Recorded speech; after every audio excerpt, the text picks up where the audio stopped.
What's cranking, wieners? Welcome back to another episode. Today, we are going to be doing some good old-fashioned urban Texas pond hopping. I love doing these kind of videos. It's what I grew up doing. I didn't grow up with a boat, didn't even have a kayak. So this is kind of like getting back to my roots and doing what I love to do most, and that is just bank banging, catching fish from the shore. Kyle from California is still here. He's all the way down yonder. He's throwing a chatterbait, and we're just going to see if we can divide and conquer and see if we can catch some fish before he flies back. I also want to say huge shout outs to the beautiful people over at Mystery Tackle Box for sponsoring today's video.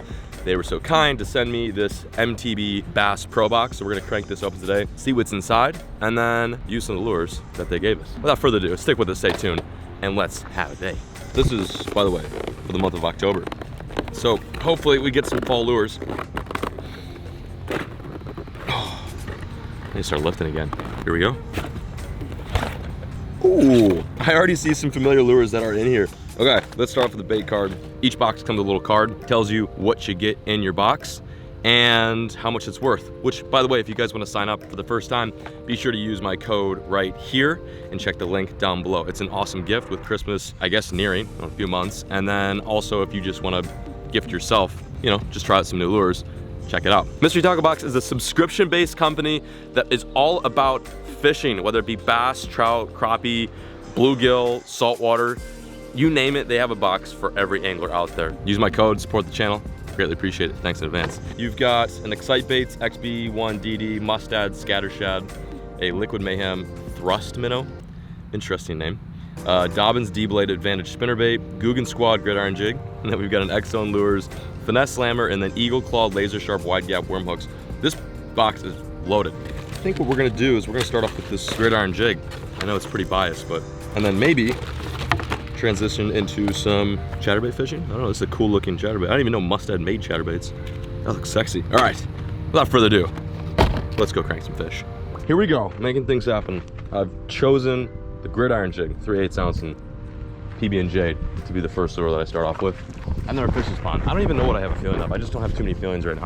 I'm thinking that maybe we're gonna have to mess around with some different presentations. The good thing is the box that MTB sent me is full of a lot of different genres of lures. You got moving baits, slow moving baits, finesse. Honestly, a pretty well-rounded fall box. So we're just gonna see what they eating, see what they're biting on.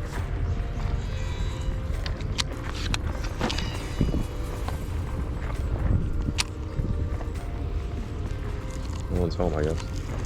All right, let's keep going. Let's keep moving.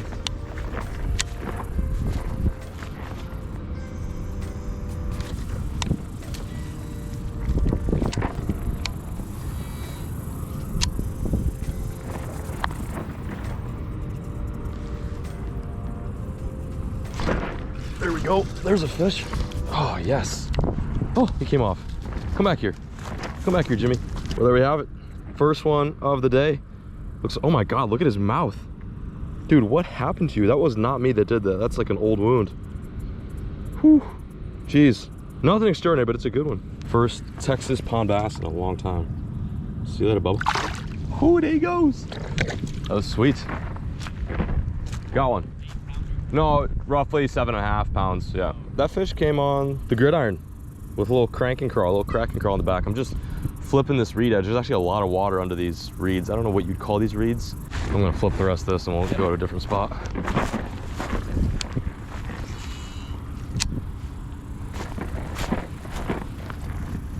Your first fish? Ever? Yeah. Oh, yeah. Yeah, that was my first. Yeah, I've been getting some pretty big bites. I'm just shaking them off. I'm just a little too afraid they're like too big. Yeah. Makes me nervous hooking into something that large. It's so scary.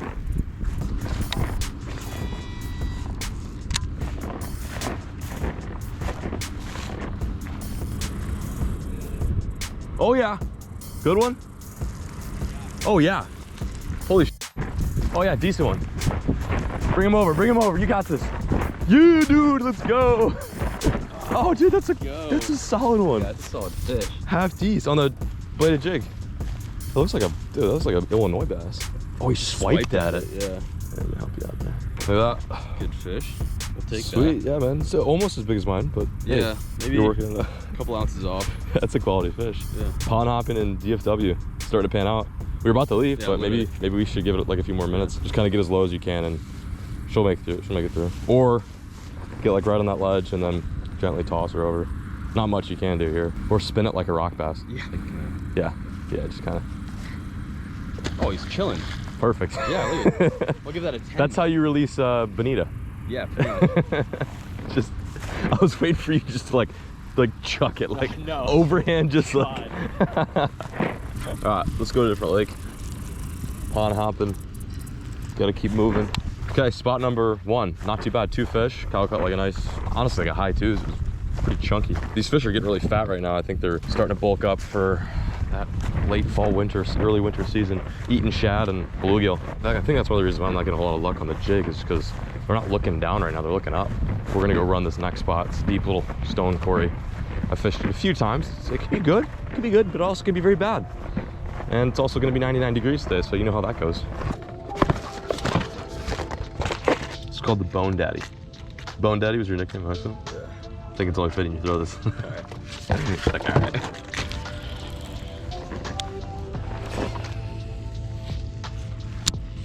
I always pick up a swim bait, throw it for 2 casts, and just like, what am I? Oh my God, dude. Did you see that? There's no carp in here. That was a bass, 100%. All the way, no, all the way out there.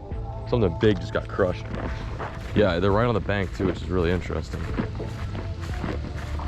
This is where we caught the bluegill for the gar video. Oh, really? Yeah.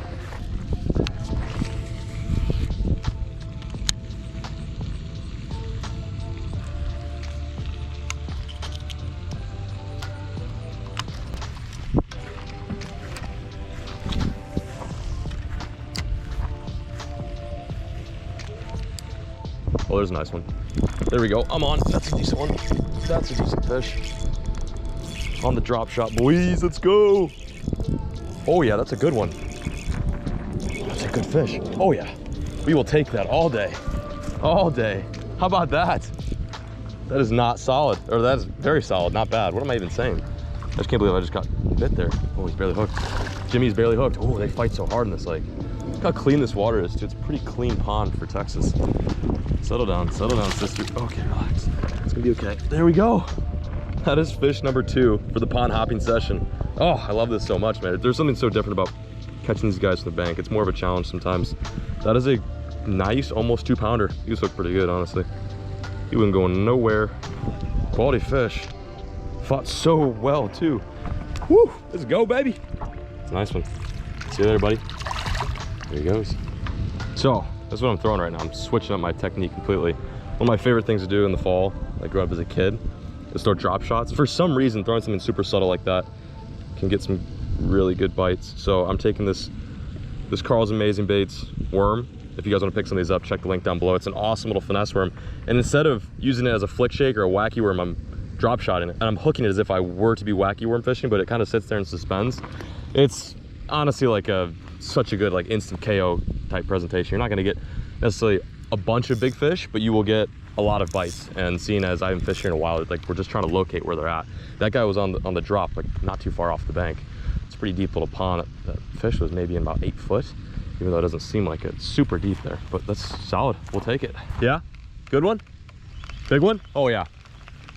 Oh yeah, dude, hell yes.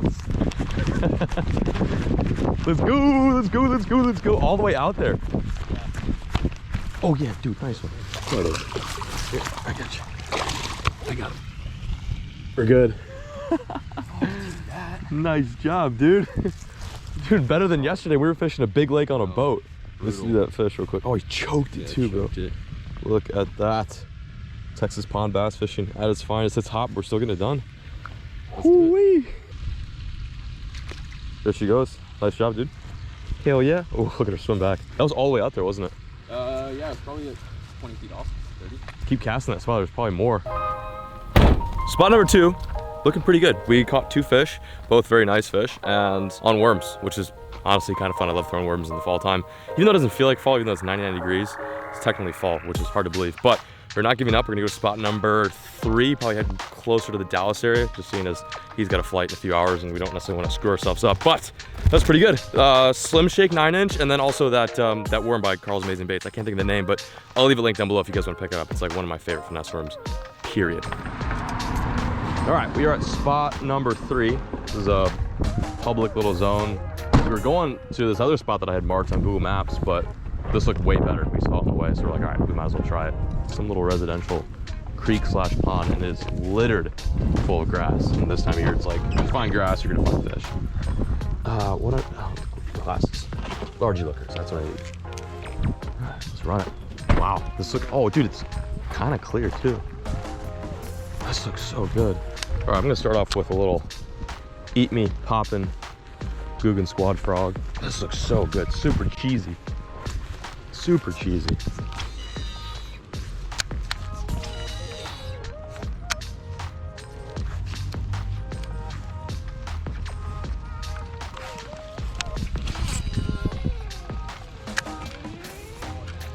Do the white. I always love white, just super obnoxious.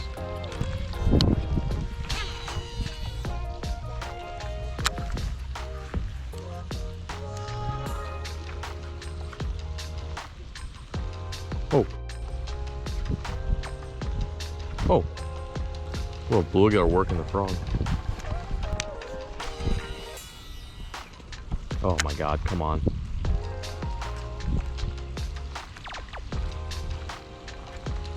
Damn it. Looked really promising. One more cast.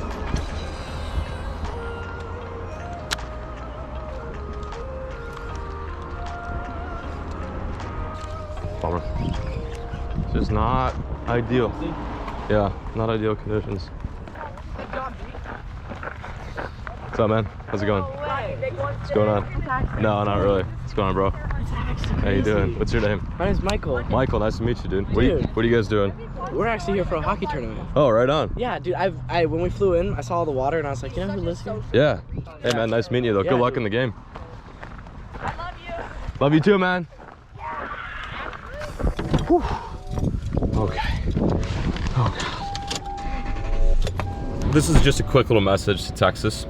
Could you just maybe cool down? Like, I'm literally drenched in sweat. So is Kyle. This is not much cooler than California, is it? No. Tomorrow's gonna be 98. Yeah, and tomorrow's gonna be 98. Thankfully, it's gonna cool down soon. We tried spot number 3. We really did. I had one semi-decent opportunity, if you want to call it that, but it was no good. But the bright side is, and the good thing is, half glass full mentality is we caught fish today. We both caught some decent fish on a pretty difficult day in Texas. Things just need to cool down in order for the bite to open up. But I'm gonna drop Kyle back off at the airport. I'm gonna meet you guys back at the crib where I'm gonna kind of break down some info, some techniques that I think you guys should probably know this time of year, whether you be living up north, down south where I'm at, to hopefully help you guys catch fish. But for now, I have to cool down. Gotta get the cruiser all cooled off, and we'll meet you guys back at the crib. Not bad. 3 ponds and how many fish? 4, 5, 4? 4 very solid fish. So we'll catch you guys there.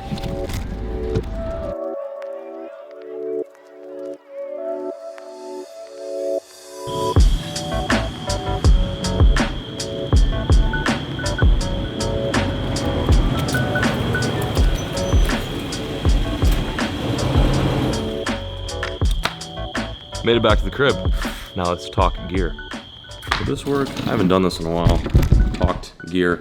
That should be good. Okay, so let's get started with the more finessey stuff and work our way up to like some of the reaction baits I like to throw. I'm gonna try to make this quick. Again, first and foremost, these are all my personal preferences, so you guys might find that you use different stuff this time of year. Anyway, let's get it started off with one of my favorite fall techniques, that being a drop shot. This is a rig that I grew up fishing as a kid in Illinois, and it seems to still do a lot of work in Texas.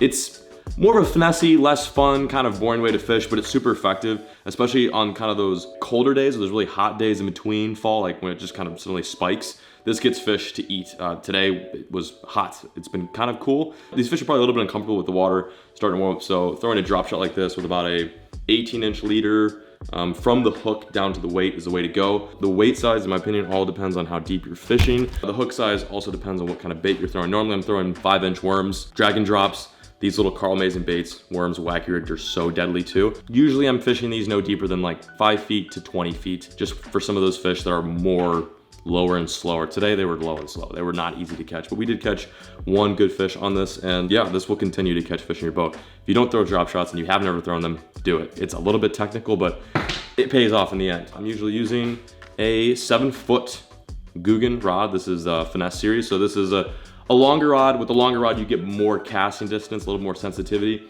and it's got a little more backbone. If you're fishing a ton of water, if you're fishing like 15 feet of water and making 30-yard casts, you want a rod that's pretty stiff. Like a 6/8 is good for drop shots, but I just like that, you know, that extra, few inches to just kind of, zing it out there in the spot, if you feel me. Again, this is all personal preference, but this is just how I feel. The next lure, one of my favorites. This is good for like, honestly, all year, especially spring, but fall. Throwing a Scout is such a good way to catch fish. This is basically a jerkbait, a suspending jerkbait. It dives to roughly like 6 feet, depending on what kind of line you're using. I'm using 12 pound. If you use 10, you can get deeper. This is a very simple bait to use. Cast it out there along a deep ledge, run a floating dock, kind of near the mouths of like creeks in your local lake, and just give it some twitches and let it pause. The pause is so key. It lets that bait kind of suspend there, and it sits like this. Gives that fish like a second or two to kind of think, do I want to eat this? And then as soon as you start ripping it, that's when you get your bites. I get like 99% of my bites on this after I rip it once it's been sitting there paused for like a few seconds. And the rod that I'm using is the Gold Series. It's a 6'9" Twitch series, which is our topwater jerkbait setup. It's literally made for exactly this. So if you want to get into jerkbait fishing, if you're looking for a good jerkbait rod, this is the one to do it. This rod is designed with rip baits in mind and also small topwaters. But yeah, this is awesome. Find some like, shallow to deep transitions. If you see shad and there's fish busting on shad, throw this. Topwater, it may seem like it's the way to go, but sometimes jerkbait gets it done. Okay, so that's 2 lures down. There's 2 more that I want to talk about. Another one, which is kind of a no-brainer, but I figured I'd mention it. A lipless crankbait. This is a 1/2 ounce clutch. Again, these fish are mostly going to be eating shad and bluegill right now, crappie, any sort of bait fish. Later in the season, they're going to be looking down for crawdads, and they're going to be a little bit, related to the bottom. They're suspending right now. They're working their way back up shallow really quick to feed, and then eventually they'll go back deep once things get really cold and they drop down like the 40s. It does get cold here in North Texas. So throwing this is a really good way to imitate exactly what the bass are eating.